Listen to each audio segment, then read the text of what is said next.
así.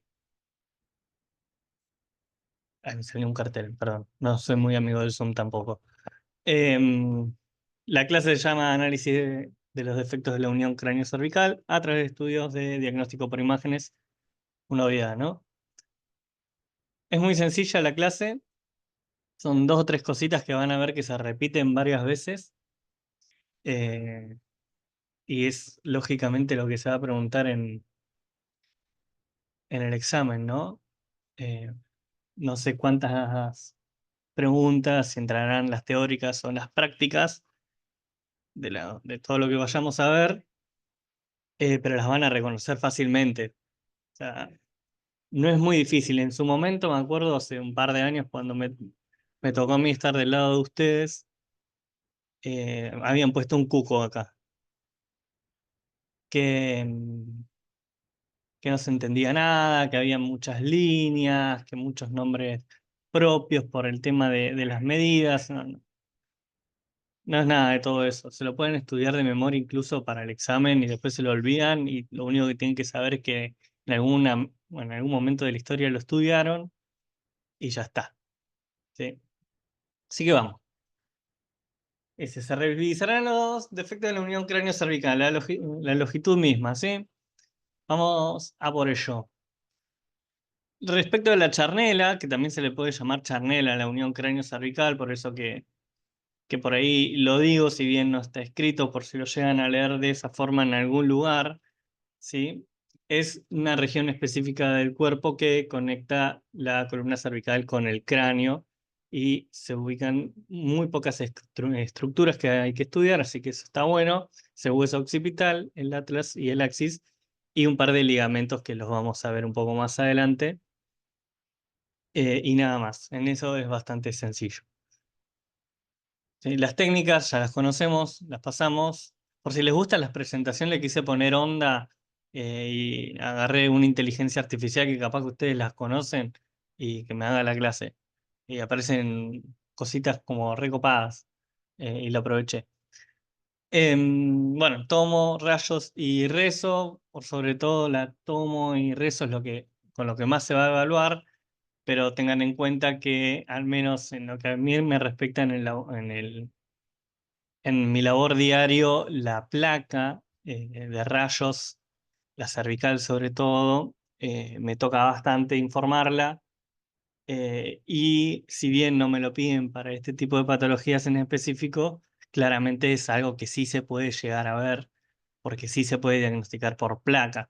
De hecho, se utiliza la tomo y rezo, pero es porque está en desuso la placa. O sea, la tomo y la rezo han abarcado muchos diagnósticos y porque se están pidiendo cada vez más estudios de tomo y rezo para este tipo de diagnósticos que por ahí son un poco más específicos y más puntillosos que con una simple placa de cervical. Bueno, sobre los defectos comunes de la unión craneocervical ya vamos a ahondar un poco más, son dos nomás, congénitas y adquiridas, siendo las traumáticas las más frecuentes de las adquiridas y de las que no vamos a ver en, en esta clase, ¿sí? Las lesiones traumáticas las voy a dejar a todos ustedes para que agarren los libros y lo estudien por su cuenta, pero por algo que yo me he propuesto no dar y que lógicamente no voy a preguntar en el examen, ¿sí? No lo pongo porque es algo harto frecuente y es algo que desde el día uno que vemos tomografías o por lo menos imágenes, estamos viendo constantemente sin saber lo que son todas las lesiones traumáticas del cuerpo. Sobre todo para los chicos que están en el trauma, que paciente traumático cae todos los días, y para los chicos de Garín también, no tanto capaz en los del HDI. Se ven todos los días y cuando estamos evaluando pacientes politrauma, la verdad que vemos la columna completa y la unión cráneo-cervical es parte de la columna, así que lo estamos viendo y no hay mucho tampoco para estudiar. Es una fractura, la ubicamos donde está y se acabó. Creo que no hay que andar dando una clase específica sobre eso, así que he decidido recortar la clase sobre las regiones, perdón, sobre las lesiones traumáticas de esta región.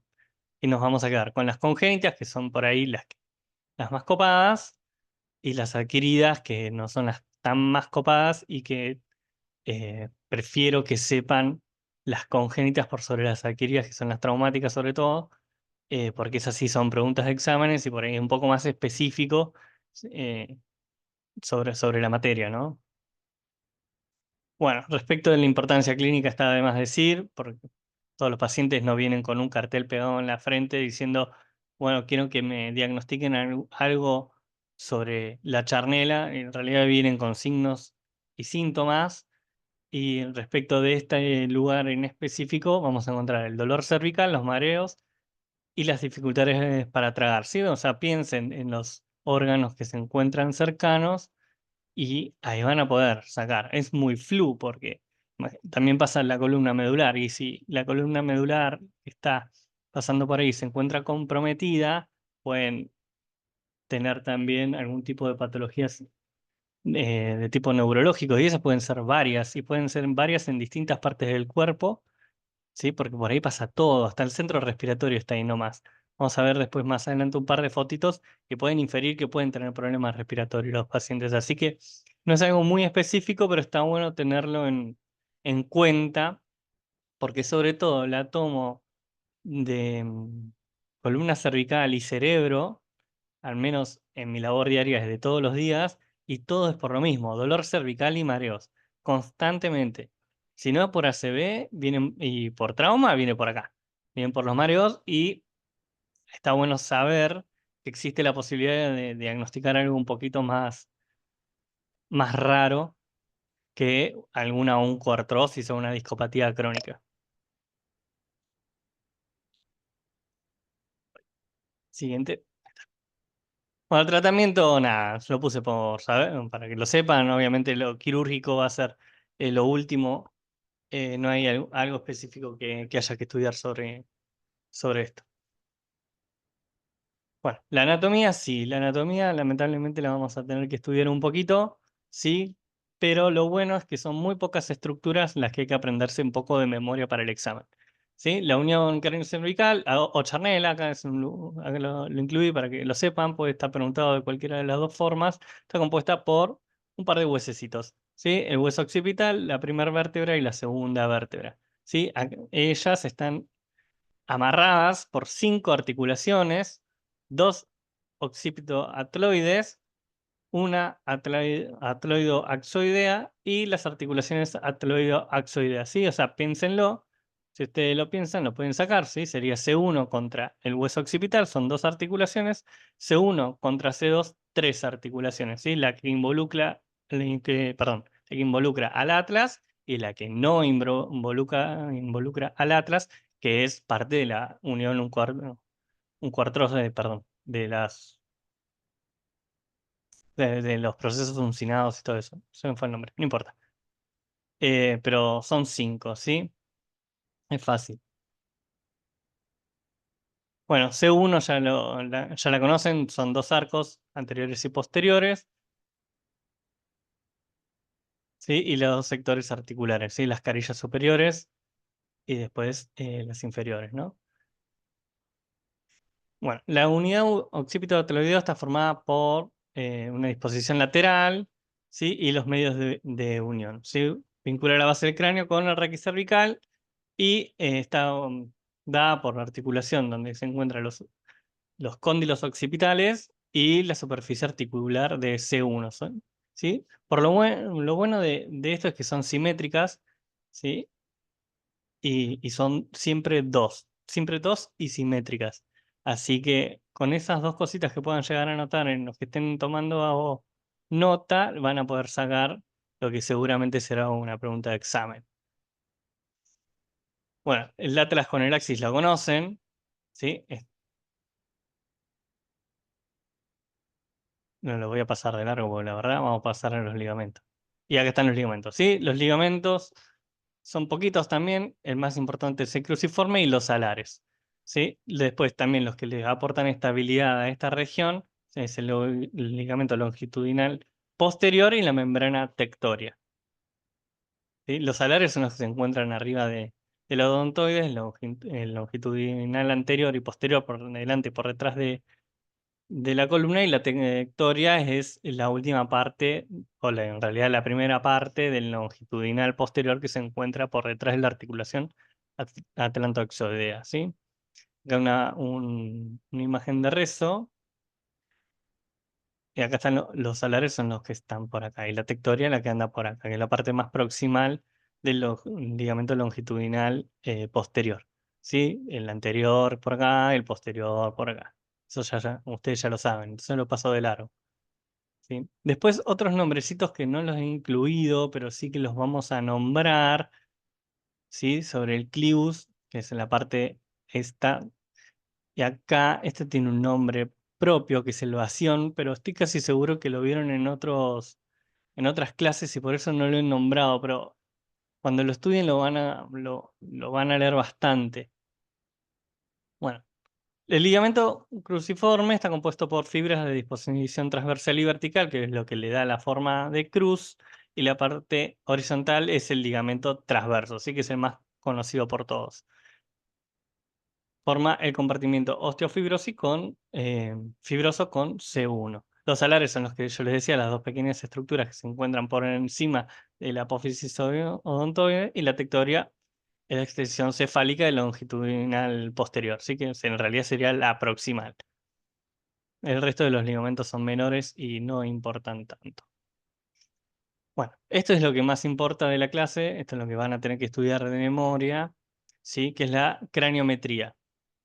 Son medidas usadas para la valoración de estructuras de esta región, y se la tienen que aprender de memoria y tienen todos nombres propios, eh, pero porque mucho de esto era de traumato en su origen, y a los traumatólogos les encantan los nombres propios y se los aprenden así.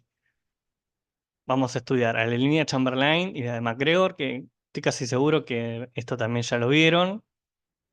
La línea McRae, el Power Ratio, que esto lo vamos a pasar de largo. La medida de Redlund-Johnell y la de Ranawat, y un par de ángulos, que es el ángulo basal de Welcher, la línea y ángulo clivus-canal, y el ángulo articular atlanto-occipital. ¿Sí? Esto estoy pero casi completamente seguro que lo saben, que alguna vez lo vieron en otra clase. Si es que ya vieron todo fosa posterior, esto lo deberían haber visto. ¿Sí? Que la línea de Chamberlain está evaluada en una placa cervical, ¿sí? Pero puede usarse cualquier otro método. Sí, que es una línea que pasa entre el extremo posterior del paladar duro y el borde posterior del foramen magno. Sí, que es este que anda por acá.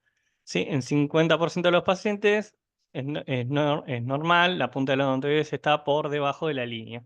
¿Sí? Si se supera por 3 o 5 milímetros por encima de la línea, estamos hablando de invaginación basilar. Y acá ponemos una patología que van a tener que estudiar, que es de lo que más se pregunta, y entonces ya la incluimos, la primera patología. O la mitad del odontoides, eso también puede ser. ¿Sí? La siguiente línea, que es muy parecida y se las pueden confundir, es la línea de MacGregor. La diferencia está en la disposición de la misma, que arranca desde la superficie superior del extremo posterior de lo que es el paladar duro y el reborde inferior del extremo posterior del foramen magno. ¿Sí? Y esto es lo mismo, si está más de 4,5 milímetros por encima la apófisis odontoides, estamos hablando de invaginación basilar. ¿Sí? Se prefiere esta línea por sobre la otra porque es mucho más fácil de distinguir estructuras. ¿Sí? Porque, porque es un átomo, a veces no tenemos un sagital bien perfecto, como puede ser siempre en una placa cervical. La placa cervical siempre es un perfil estricto. Bueno, la línea de McRae, esto es mucho más sencillo, ¿sí? Es sobre la apertura del foramen magno, ¿sí? Desde la parte posterior del vasión hasta la parte anterior del reborde posterior del foramen magno. Esto es lo mismo, si el odontoide se encuentra por encima, estamos hablando de invaginación basilar. Así que ya habrán visto que es bastante sencillo de diagnosticar.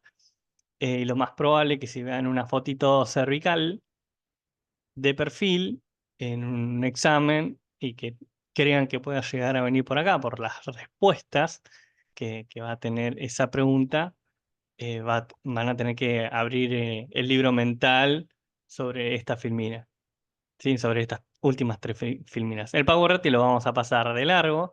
Power Ratio en realidad es la diferencia que existe entre una línea y la otra, ¿sí?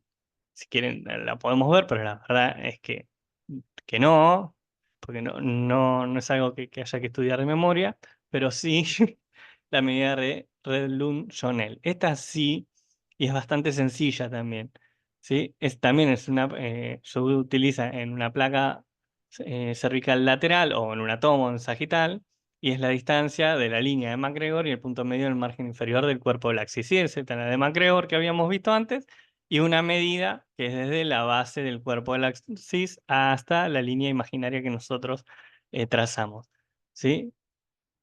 Si es de menor de 34 milímetros en el hombre o menos de 29 milímetros en la mujer, hablamos de imaginación basilar. Básicamente es lo mismo, porque encontraríamos al, por estructuras por esta zona que no deberían estar. ¿Sí? Es más vale que esto va a estar acortado. Pero bueno, como numerito de memoria que van a tener que aprender. ¿Sí? Y la de Ranawat es parecida, pero es un poco más complicada porque se traza por debajo del foramen magno, hay que delimitar dos estructuras distintas, y creo que la otra es mucho más sencilla, esta, porque la medida inferior es mucho más fácil de detectar, en cambio la otra se superponen muchas estructuras, la de Ranawat se superponen muchas estructuras y esto da a mucho error, sobre todo para nosotros que no andamos viendo constantemente estas cosas. ¿Sí? Así que esta también la vamos a pasar por alto. Y como pudieron ver, todo es para diagnóstico de imaginación basilar. Así que imaginación basilar se la van a tener que aprender recontra red de memoria porque es pregunta. ¿Sí? Y ya tienen como 4 formas distintas y parecidas entre las 4 de diagnosticarlo. Así que no queda otra, chicos. Después quedan los ángulos, son 2 o 3 ángulos, y esto es para diagnóstico de otra patología, más que nada de la platibacia. Ahora no vamos a ver lo que es la platibacia. La platibacia se diagnostica con dos tipos de ángulos. Uno es el ángulo basal de Welcher, que es una línea que se traza desde el nación, o sea, nación del naso, ¿no? De ahí viene, y que va desde el centro de la silla turca, ¿no? Hasta el nación se traza una línea y la otra es la que va todo por el clivus. Y dependiendo la apertura, ¿sí? Si está muy agudo o no el ángulo, ¿no? O obtuso sería la otra palabra. Cuanto más obtuso esté, más platibásico va a estar el cráneo, ¿no? El tema de la platibacia es por la cuestión de la unión cráneo-cervical, es que esto se empieza a aplanar y las estructuras se van hacia adelante, y acá esto se empieza a comprimir y se pone complicado el tema. Este es el otro ángulo, que es el clivus canal, que es muy parecido, sí, son dos líneas, el clivus, la que va por el margen posterior del clivus, que ya lo vimos antes, pero la segunda línea se traza por detrás de la columna, ¿sí? Y esto es lo mismo, pero al revés. Cuanto más cerrado esté el ángulo, más probable que haya complicaciones a nivel medular o una compresión medular. ¿Sí? Esto se empieza a apretar contra esta zona, ¿sí? Ahora después vamos a ver una fotito. Este es el otro ángulo, pero no tiene nada que ver con las anteriores dos patologías. Este para diagnosticar el tema de las uniones en esta zona, que ya habíamos tirado un dato que tenía que ser simétrico y bilateral. Cuando da simétrico y bilateral, este ángulo lo van a ver así, ¿sí? Pero después, cuando vayamos más adelante a ver una patología en específico, sobre la hipoplasia de los cóndilos occipitales, van a ver que no está ni simétrico ni bilateral, y esto lo pueden imaginariamente ver que va a dar distinto. Pero si quieren aprendérselo de memoria, es un puntito en el centro de la odontoides y las siguientes líneas cruzan la articulación, ¿sí? Atlanto-occipital. El rango normal, acá se van a aprender de memoria, es 124 a 127 grados, y cuanto más obtuso esté, más será la posibilidad de hipoplasia condilar, ¿sí? La hipoplasia de alguno de los cóndilos occipitales. Bueno, las anomalías de la unión craneocervical son muchas, pueden ser congénitas o adquiridas, y fin. No, mentira, esto sigue. Vimos la anatomía y cómo estudiar la anatomía, o sea, las líneas y los ángulos. Ahora vamos a pasar a un par de patologías que son muy poquitas, son 4 o 5, y ya con eso ya estaríamos. Se los aprenden las 4 o 5 líneas, los 2 ángulos y 4 o 5 patologías, y ya tienen el examen aprobado, ¿sí? Igual un poquito ya vimos respecto de las patologías. Dijimos que podían ser congénitas o adquiridas. Las congénitas las vamos a dividir en dos, ¿sí? De las que son específicas de una alteración esquelética específica de la zona, o que tengan que ver con un trastorno general sistémico que puedan llegar a dar problemas en esa zona. A mencionar respecto de los trastornos generales o sistémicos, a la condroplasia, el síndrome de Down, ahora osteogénesis imperfecta, que ustedes ya saben muy bien que dan distintos tipos de trastornos, y uno de los tantos pueden estar en esta zona y dar alguna de las patologías que ya vimos, ¿sí? Pero respecto de lo estructural, esquelético y específico de esta zona, estas son las que sí vamos a estudiar, porque estas son de las que se preguntan. Las otras se pueden inferir. En estas son las que se preguntan, ¿sí? Vamos a estudiar la asimilación del atlas, que es la función congénita del atlas y el hueso occipital, la hipoplasia del atlas, la invaginación basilar, que ya la vimos, y un par de malformaciones de la apófisis odontoides que ya la conocen, que la más frecuente es el oso odontoideo, ¿sí? Y la platifacia, no me quiero olvidar. Bueno, las adquiridas ya lo hablamos, que es el tema de las que se adquieren, ¿no? Por ejemplo, el trauma, que no las vamos a estudiar, o artritis reumatoidea, que tampoco la vamos a estudiar en la enfermedad de Paget. Bueno, las congénitas más representativas, también ya vimos un poco. Hipoplasia de los cóndilos occipitales, ¿no? Que es el hipodesarrollo de los cóndilos occipitales, y que dan un aspecto aplanado del mismo, y esto pueden dar algún quilombito en la zona, como la imaginación basilar y ensanchamiento de articulaciones atlanto-occipitales, ¿sí? Y lo otro que vamos a estudiar de esa zona también es la hipoplasia vacío-occipital, ¿sí? Que es el vación. ¿Se acuerda que se lo habían mencionado, que el extremo inferior del clivus es el vacío? Eso puede estar acortado, o hipoplásico. Sí, eso puede generar una invaginación basilar, porque esa zona, al no estar, se reemplaza con algo, y con lo que se reemplaza es con las estructuras que se encuentren por debajo de eso. Entonces las estructuras ascienden y comprimen el canal medular, ¿sí? Por lógica. Lo mismo la hipoplasia con los cóndilos. Si ustedes lo piensan, le sacan un cóndilo, la columna va a estar chuequita, y esa chuequez es lo que genera la compresión, ¿no? Cualquier tipo de alteración que pueda llegar dar en esta zona, es que las estructuras se acomodan de alguna forma, que siempre la que más se va a ver perjudicada es el canal medular. Así que es de ahí de donde se generan los síntomas. Oye, perdón, acá, listo. Acá, en la fotito de arriba a nuestra izquierda, ¿sí? En la derecha radiológica. Este es un ejemplo de la hipoplasia condilia, donde vemos los aplanamientos de los cóndilos, hasta incluso puede haber fusión de los mismos, ¿sí? O sea, una hipoplasia se fusiona con la articulación de C1, eso se fusiona, y ven que no es ni simétrico ni bilateral. Esa es la hipoplasia condilia, y cuando se fusionan, en realidad no es una hipoplasia y se empieza a llamar asimilación, ¿sí? Asimilaciones o fusión son sinónimos para lo que respecta a esta clase, y lo pueden llegar a encontrar de las dos formas, ¿sí? Vieron que esta es una estructura normal, y acá directamente ni están.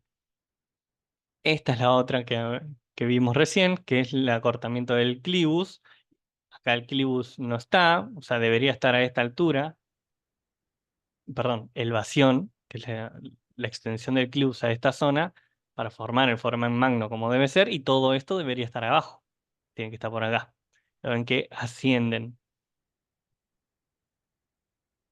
Eso se llama hipoplasia basio-occipital, ¿sí? Pero básicamente es el acortamiento del clivus.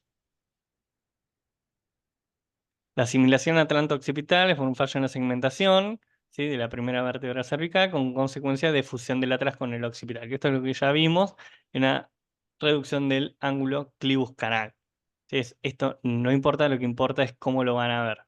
¿Sí? La plativacia también ya la vimos, ya mencionamos un poco, es el aplanamiento del cráneo, que da una alteración en el ángulo de Welcher, que se acuerdan que es el que se medía desde el nación hasta la mitad de la silla turca, y ahí después tiraban otra rayita por detrás del clivus, y eso, cuanto más obtuso era, ¿sí?, más probabilidad de platisbacia. Ahora vamos a ver una foto.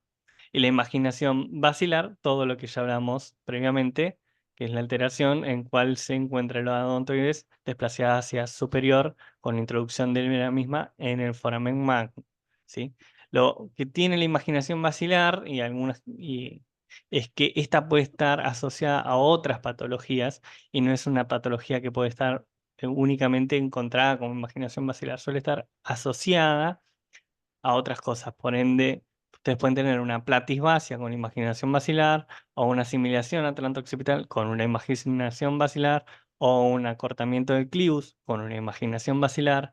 Así que creo que de toda la clase lo más importante es que se lo aprendan la imaginación basilar porque es de lo que se suele ver, porque es lo más llamativo y lo que suele estar más asociado a otros problemas, ¿sí? Esto es lo que yo les mencionaba antes, ¿sí? Que se encuentra acá un ángulo que se encuentra alterado, que se acuerdan que era el ángulo clivus canal, que era el que se medía desde la porción posterior del clivus y con la porción posterior de, del cervix, y eso cuanto más agudo daba más para la compresión del canal medular, ¿sí? ¿Hola? ¿Alguien está hablando? Acá hay un par de micrófonos abiertos, por No, eso. Sí. Eh, por ahí quieren preguntar algo, pero en realidad que se golpean los micrófonos. Bueno, en este caso, la patología que encontramos es un acortamiento del clivus, que es lo mismo que vimos antes, y eso al ascenso de las estructuras hace que se forme dos patologías distintas. O sea, esto es lo que hablábamos recién de que se superponen las patologías. Encontramos una imaginación basilar y acá vemos una compresión medular, todo producto de un acortamiento del clivus, ¿sí? Esta es la línea Chamberlain, la que habíamos visto antes. Ya vemos toda la odontoides metida para adentro.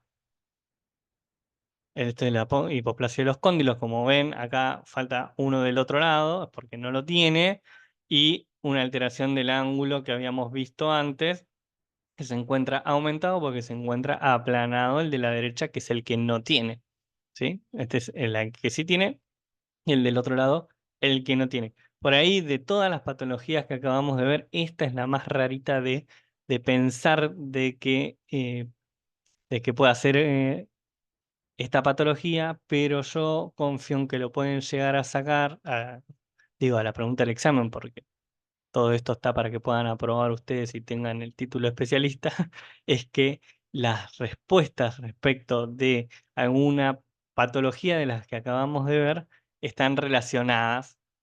Así que no es que les ponemos, no sé, por ejemplo, una imagen coronal para que terminen diagnosticando algo de epilepsia. Entonces, encuentran dentro de la respuesta la epilepsia que no tenían nada que ver con las otras tres respuestas, sino que las cuatro respuestas están en relación a todo lo que estamos viendo. Entonces, pueden abrir el capítulo de unión cráneo-cervical y la van a encontrar, ¿sí? Y como pueden ver, dentro de todas las imágenes que estamos viendo, la que está más coronal casualmente es la hipoplasia del cóndilo occipital porque es de esa forma que se diagnostica y es el único ángulo que se mide en occipital.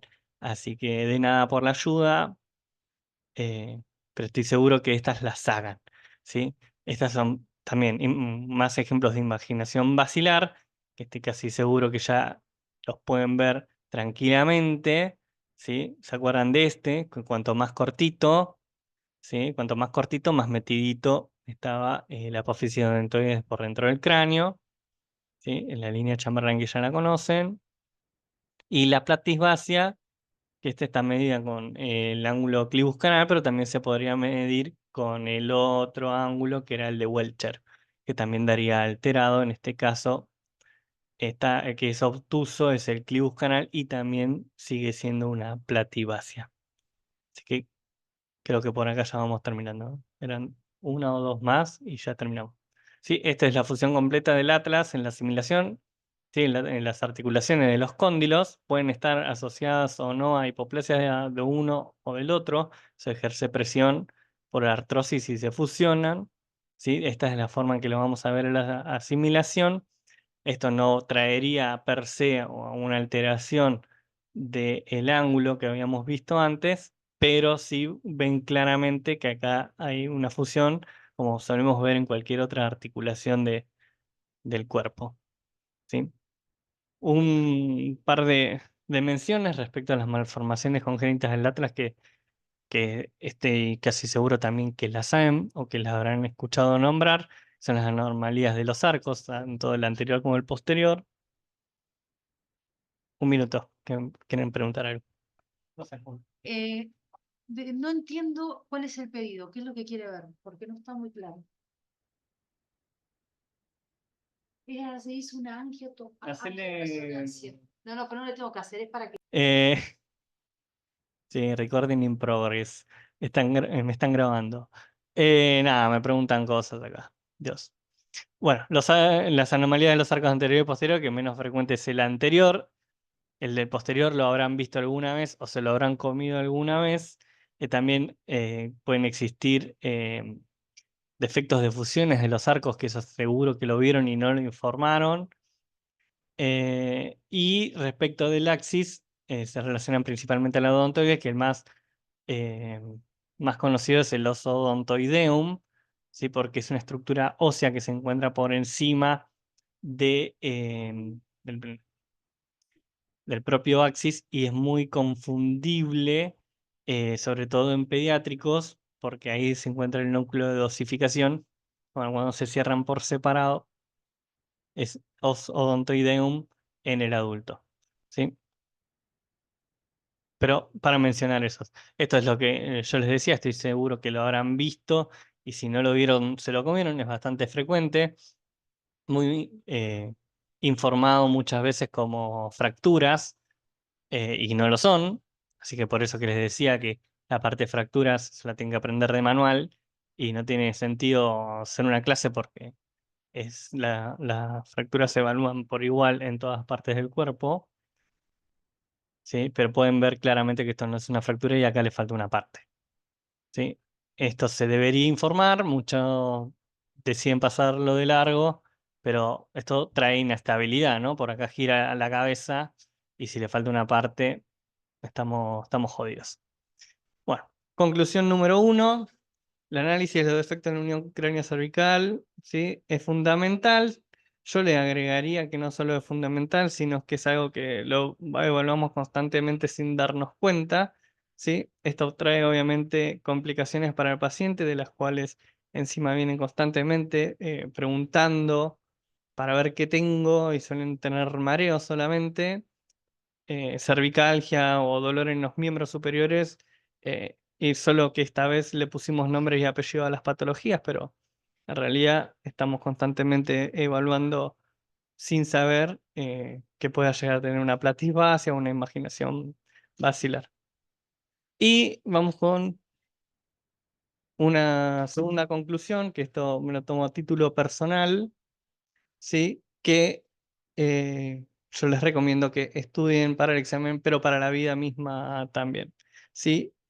Muchos residentes me hablan constantemente y yo siempre les digo lo mismo. La residencia es la parte práctica de toda la formación y de no ejercerla pierden el 50% de su formación. ¿Sí? El título especialista está conformado por la residencia y por el curso de especialistas. De acá es que me uno a lo que lo que dije al principio de la charla.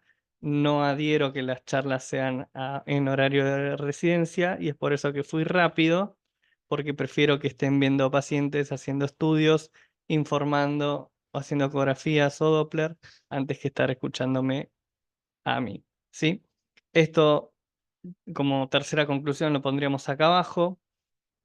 El paciente o hallazgo que no encuentren ustedes propios por el propio ejercicio de la práctica no cuenta como que alguna vez lo vieron, así que esto va para todas las clases, por más que lo hayan visto en las clases, no significa que lo hayan visto, hasta que no lo encuentran ustedes, lamentablemente, por más que se nos muestre un compañero al lado, es como que nunca lo vieron y es por eso que se siguen comiendo cosas.